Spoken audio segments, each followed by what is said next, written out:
आज election commission में PTI के intra parties elections related judgement announce हो चुकी है। इलेक्शन कमीशन के ऑर्डर से हमें बहुत अफसोस हुआ है। मैं समझता हूँ इंसाफ के तकाज़े पूरे नहीं किए गए। इलेक्शन कमीशन ने इस केस का नोटिस जो हमें दिया था उसमें हरगिज़ कभी ये नहीं लिखा था कि इलेक्शन कमीशन ने कभी ऐसा नोटिस पीटीआई को नहीं दिया था कि पीटीआई के इंट्रा पार्टीज इलेक्शन आईन के मुताबिक नहीं हुए हैं। इलेक्शन कमीशन का नोटिस फ़कत इतना था कि आपके इलेक्शन जो इंट्रा पार्टीज़ के हो गए थे उसकी डॉक्यूमेंटेशन कंप्लीट नहीं थी। इस पर नोटिस के बाद 5 समाअतें हुई थी। 5 समाअतों के बाद इलेक्शन कमीशन ने आप सब लोगों के सामने ओरल ऑर्डर ज़रूर अनाउंस किया था और ये था 13 सितंबर को। और 13 सितंबर के बाद हमने इलेक्शन कमीशन को 2 और दरख्वास्तें दी थी, 18 अक्टूबर को और 31 अक्टूबर को। और फिर हमने एक और लेटर लिखा था चार्टर ऑफ डिमांड में, वो हमने जमा किया था 7 नवंबर को। और इलेक्शन कमीशन से हमारी मीटिंग हुई थी 8 नवंबर को। हमारे इलेक्शन हमारे आईन के मुताबिक सही और ओपन हुए थे। उनकी सारी डॉक्यूमेंटेशन कंप्लीट हो चुकी थी और उस पर किसी का कोई इतराज़ नहीं था, इंक्लूडिंग इलेक्शन कमीशन के कंसर्न ऑफिसर्स का। आज हमें इस फैसले से बड़ा दुख हुआ है। इसको इतना डिले किया गया, आज के दिन तक इसके पीछे कोई ख़ास मकसद है। लेकिन एक बात की ज़रूर हमें तसल्ली है कि इलेक्शन कमीशन ने आज जो ऑर्डर किया है उसके मुताबिक बल्ला हमारा निशान था, बल्ला हमारा निशान है और इंशाल्लाह बल्ले का निशान बैलेट पेपर पे रहेगा। जो मुखालिफिन कोशिश करते रहे कि खान साहब से ये बल्ला लेंगे या खान साहब की सरबराही में कोई फ़र्क आएगा।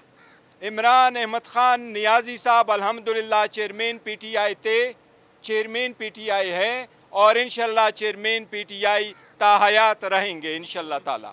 बैरिस्टर गौर साहब, पहला सवाल ये है कि क्या Imran Khan intra party election में अभी हिस्सा ले सकेंगे या नहीं? देखिए, इस ऑर्डर को हम अप्रोप्रिएट फोरम पे चैलेंज करेंगे, ये हमारा राइट है। खान साहब की कोई डिस्क्वालिफिकेशन नहीं है। उस ऑप्शन को पार्टी हम कंसिडर करेंगे कि क्या intra parties election with in that period कराने जो इलेक्शन कमीशन ने कहा है या हमने उसको चैलेंज करना है। इस पे पार्टी जो फैसला करेगी इंशाल्लाह हम आपके साथ शेयर करेंगे। ये बताइएगा कि 20 रोज में अगर आप इंतखाबात नहीं करवाते तो क्या होगा सर? पिछली समाअत में इलेक्शन कमीशन के खिलाफ ने खुद कहा कि मामला दरगुजर भी किया जा सकता है।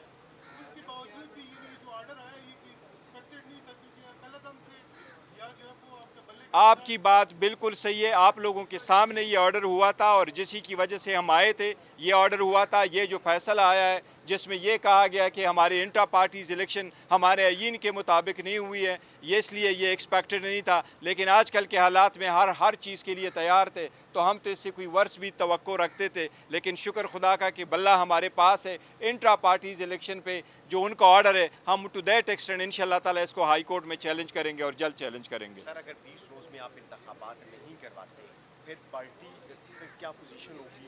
और ख़ास करके जो आप सिंबल है उस हवाले से कंफ्यूजन वो सर क्लियर नहीं कर पा रहे। देखिए, जो इलेक्शन कमीशन का आज का ऑर्डर है उसके मुताबिक ये कि अगर आप 20 दिन में इलेक्शन नहीं करते और 7 दिन में उसे हमें इन्फॉर्म नहीं करते, फिर हम आपके ख़िलाफ़ सेक्शन 215 के ख़िलाफ़ प्रोसीड करेंगे। उसका मतलब ये है कि आपसे बल्ला लेंगे। मैं समझता हूँ इंशाल्लाह ताला उससे पहले हम अदालत को रुजू भी करेंगे और पार्टी अपना भी लाहे-अमल तैयार करेगी। इसके जो भी फैसला पार्टी की कोर कमेटी करेगी और खान साहब की हिदायत जो हमें मसूल होंगे इंशाल्लाह ताला उसके मुताबिक फैसला होगा। इंशाल्लाह।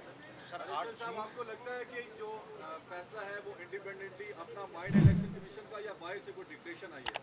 देखिए, आजकल हर तरफ से प्रेशर है। इलेक्शन कमीशन एक इंडिपेंडेंट बॉडी है। इलेक्शन कमीशन से हमारी ये तवक्कुआत नहीं थी। हम इलेक्शन कमीशन के सामने आए थे, हमने 2 मीटिंग की थी, मेरी भी मीटिंग हुई थी। फिर हम एक डेलीगेशन के तौर पर भी आए थे, वो भी हमने मीटिंग की थी। हमें बावर कराया गया था लेकिन एनीवे जो भी ऑर्डर इलेक्शन कमीशन का है हम कानून के मुताबिक इसके ख़िलाफ़ प्रोसीड होंगे इंशाअल्लाह ताला। हमें उम्मीद है हमने सब कुछ आईन और कानून के मुताबिक किया है, अदालत है उसको ओपनली देखेगी और साइपर के ट्रायल की तरह भी इंशाअल्लाह ताला ये भी डिसीजन सेटिस्फाइड होगा।